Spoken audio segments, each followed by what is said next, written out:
friends, it's Emma here, the Bookish Princess. I have quite a stack of books that I have collected here, and they're all children's classics, middle grade classics, because middle grade March is almost here. I thought I would do a little TBR. So I feel like the stars are just aligning that I should be spending next month reading some children's classics and middle grade, because in January I reread some of my favorite children's books and really enjoyed it, and some of them were series that I wanted to continue on with. And then also another sign, I don't know if you can see the authoress illustrations on the wall. They were from a Idlewild company calendar. It was so beautiful. And a number of them, Laura Ingalls Wilder, Ellen Montgomery, Beatrix Potter, who else do we have up there? Louisa May Alcott, are authors of books for younger readers. And I thought it would be a fun project this year to try to read a book by each of the authors up on the wall. So I've already done Jane Austen and Mary Shelley for Feb Regency, and I thought that middle grade March would be a great opportunity to check off some more of the authoresses. And then also, recently I came across an old box of children's books, and some of them I don't even remember that well. Some of them I do remember, and it's just been way too long since I last picked them up. So I would love to revisit those. That's why my pile here is just somewhat absurd. But you know what? I like to have a lot of options, you know, and then you can kind of go with what you feel like. I'm not a super planned reader. I'm more of a, let me think of the panoply of possibilities, and then I'll pick what speaks to me out of that. So let's get into it. Middle Grade March is hosted by Life Between Words, Books and Jams, The Curly Reader, and Jenna Morgan.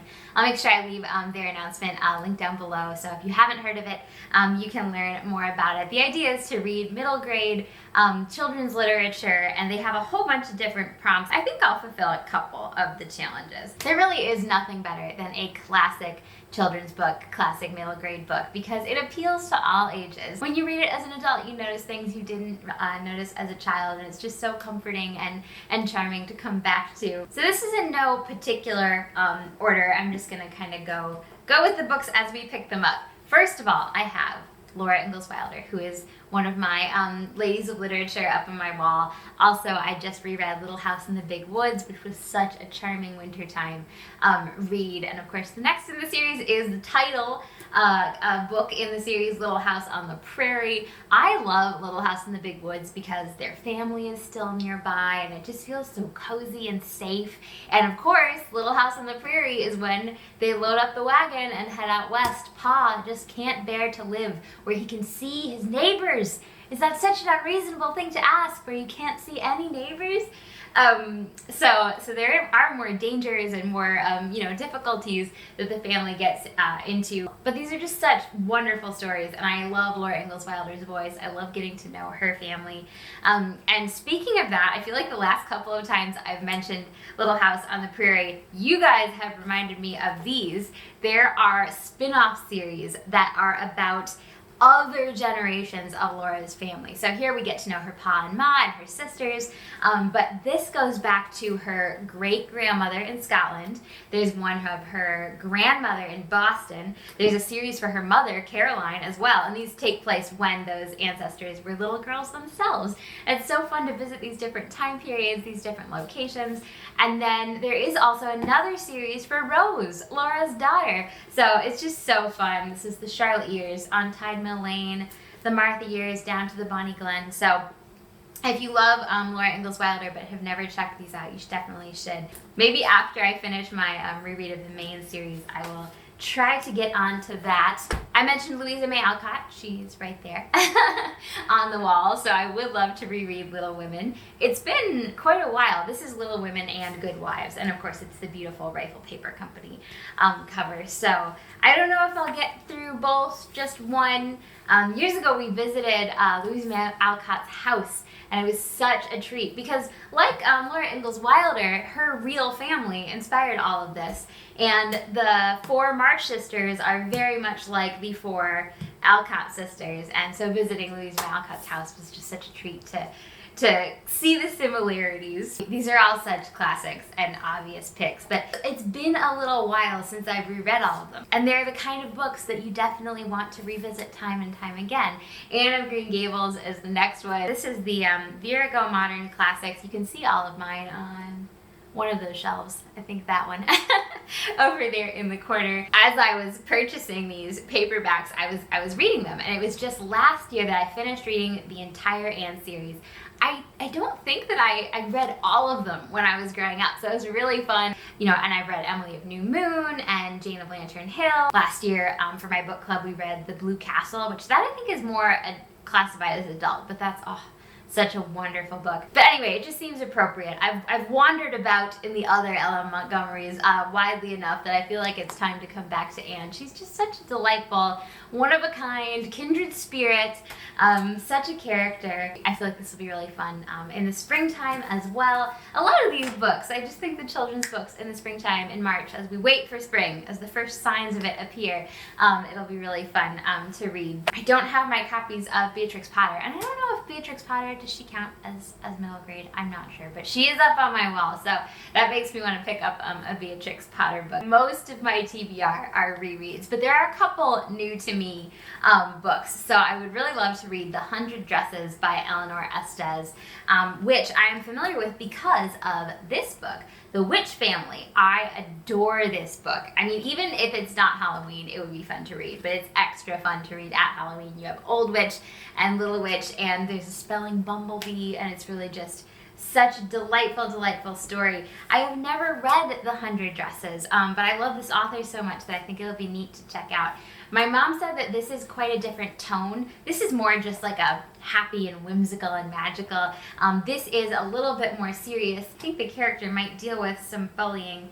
Wanda wears the same faded blue dress to school every day, yet she says she has 100 beautiful dresses at home, all lined up.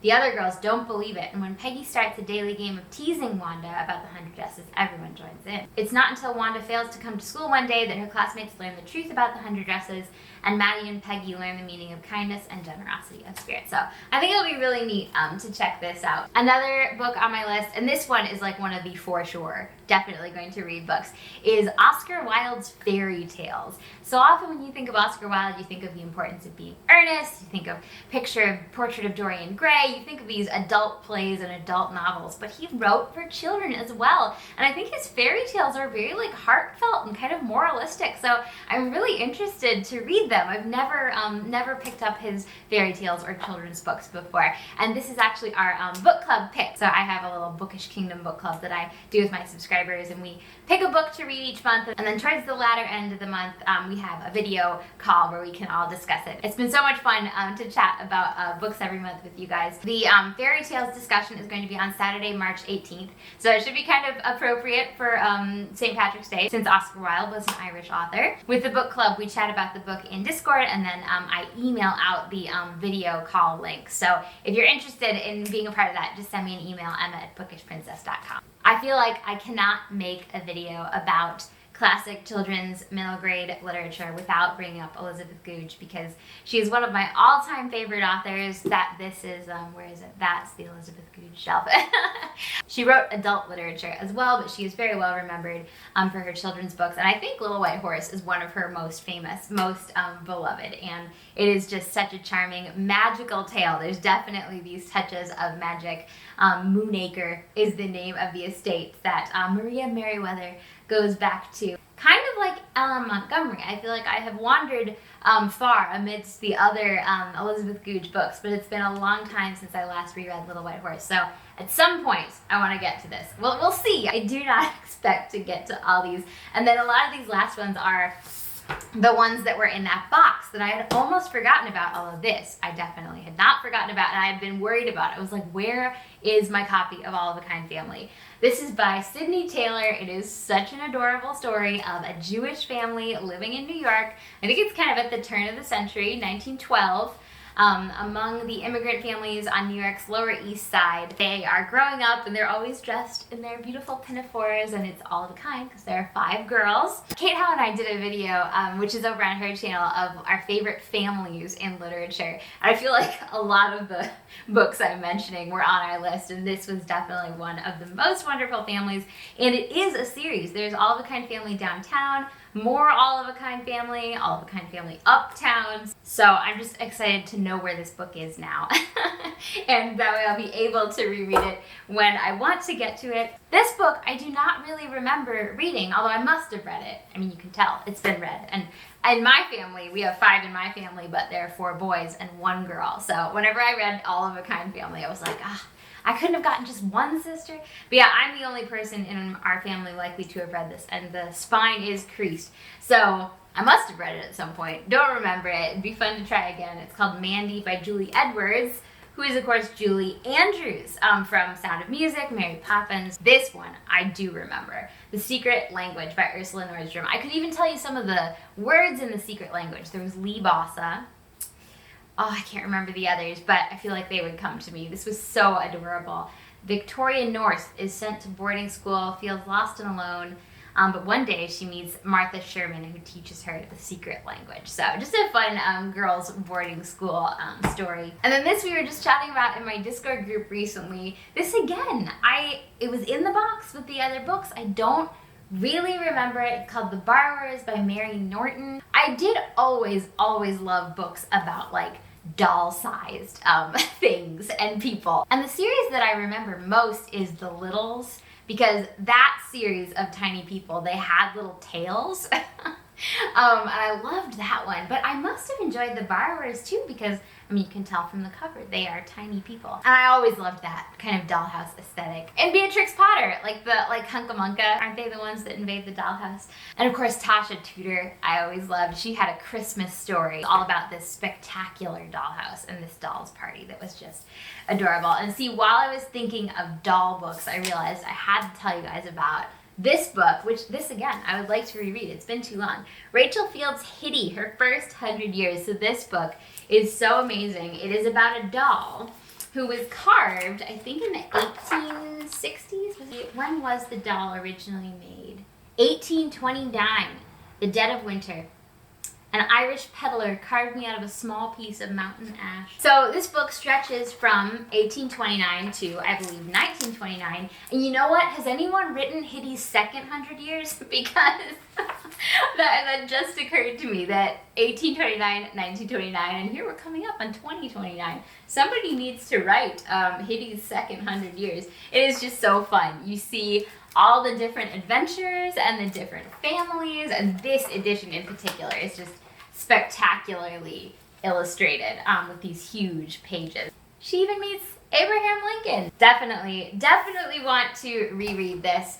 And then the last children's / middle grade book that I just had to mention quickly at the end is my own book, the Book of Simone. This is a series. The first Book of Simone, A Kitten's Tale from Summer to Fall, came out in September of last year. And the second of the series, which is A Kitten's Tale from Fall to Winter, comes out this Friday, February 24th. It's available on Amazon as an ebook or a paperback. Both of the books are illustrated.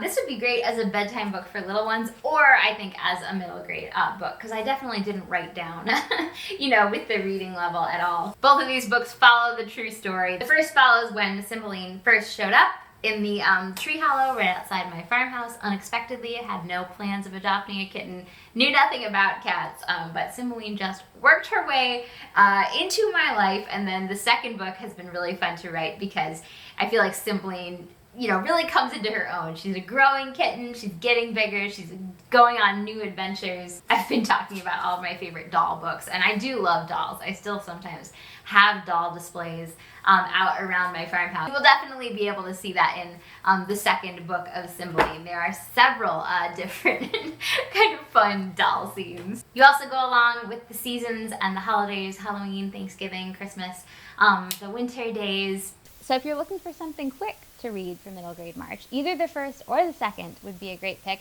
And actually, these fulfill the challenge of the sky, read a book with the sky on the cover, or the challenge of read a book published within the last year, because both of these were published within the last year. Anyway, I just thought I'd mention that briefly. I really wanted to get out the books with the season. So the fall to winter, I wanted to get it out before winter was over. I thought end of February has to be my deadline for finishing it. So I'm really pleased that I did get it out before the end of winter. And the next one, from winter to spring, we'll have to see. I'll have to pick a new date a new deadline, maybe June. We'll have to see, but I'm sure I will continue the series. I've just been finishing up my Feb Regency reads, so it's fun to have a new stack, a new theme for the coming month. I'll talk to you guys again soon. Until then, stay bookish. Bye.